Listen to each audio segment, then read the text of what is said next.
Tom, a lot of times we'll talk about good quality, something that's good with a customer. I guess from time to time it's a really good idea if we actually prove it to them, isn't it? As the old saying goes, can you walk the walk?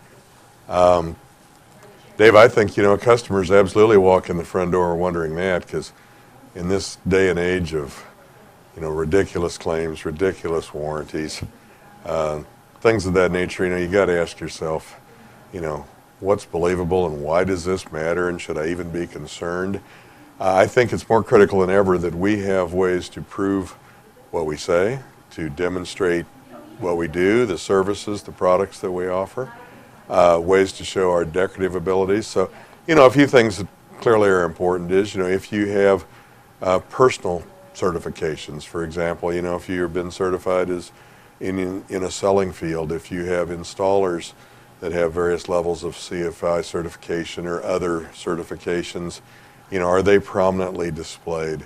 Do you have things that, would give validity to what you say? Because, if you go into the average restaurant and say, do you have a good cook? They're all going to say yes.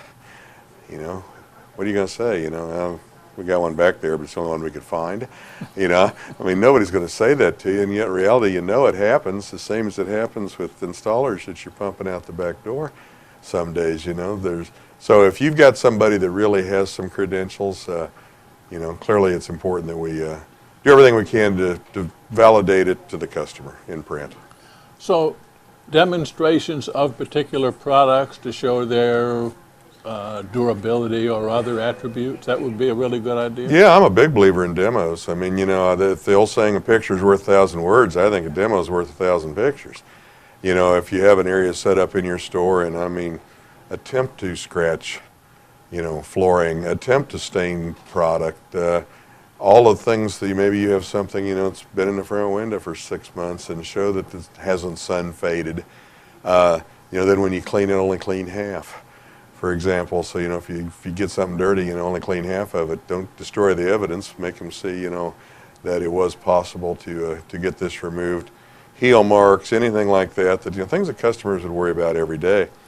And get them engaged when possible.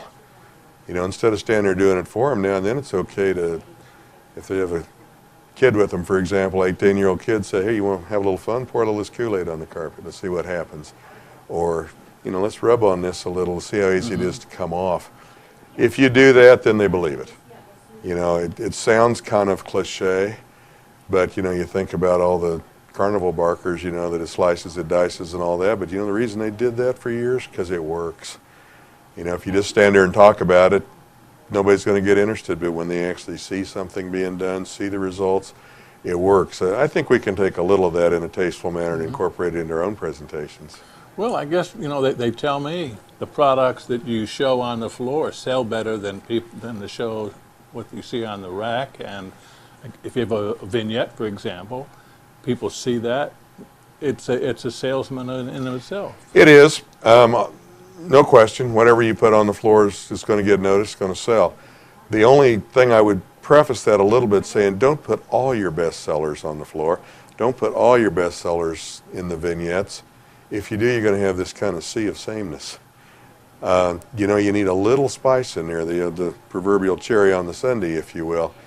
You walk into an automobile dealership, and they don't have the whole showroom full of, white pickup trucks or beige family sedans. That may be the bulk of what they sell, but they got that red convertible sitting there also because, they want somebody to be attracted to it. And, half the people are going to say, boy, wouldn't that be cool? And the other half are going to say, who'd buy a dang fool car like that? But the reality is 100% of them will comment. Yeah. Maybe only one out of that 100 will actually buy it. They're not going to have a lot full of them. But you got to have some things in your showroom to draw interest too. So, we need to be mindful of that. Have some best sellers around, but also have something kind of fun, kind of cool, just for relief. How about photos of your work? It seems like more and more customers are driven by what they see on these do-it-yourself shows on TV. It would seem like shows of your work would really draw customers. Absolutely. A book of your work, back when we used to do it with a 3-ring binder, today many times people are doing it with digital photo frames, things of that nature. But if it's your work, I think it serves a couple of purposes. First of all, it shows a customer that you have the taste, you have the design ability to do many different projects. But the silent salesman says that you have the staff, you have the craftsmen working out of the back door that can execute these projects, because quite frankly there's a lot of designers that can draw it up and there's fewer people that can actually execute it on the job site. And staff gets a little hesitant to do anything really unique or cool because they don't know if they've got staff to pull it off. If you do, tell the world, brag a little, show them. The only thing we'd have to be reminded of, though, is if we're going to take photographs of customers' work, customers' job site, we got to always get their permission first. More times than not, they're delighted to share. The before and afters, they're happy, they say sure.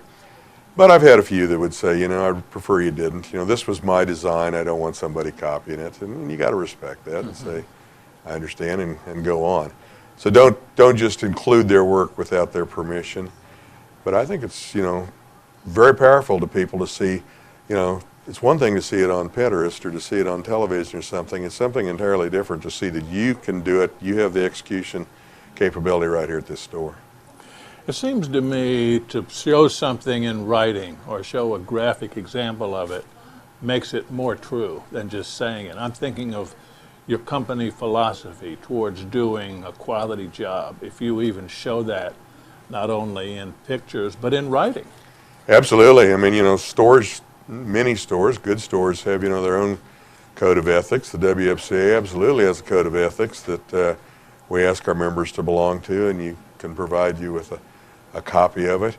That goes a ways. These are all tiebreakers. Nobody's going to buy here just because you have a code of ethics. I mean, that's not realistic. But it's that one more brick in the wall, as we keep saying.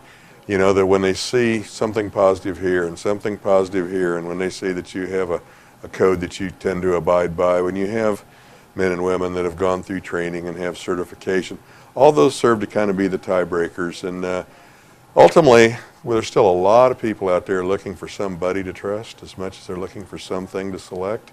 But if all you do is say it, if all you do is talk the talk, a lot of people do that. Show them you're able to execute.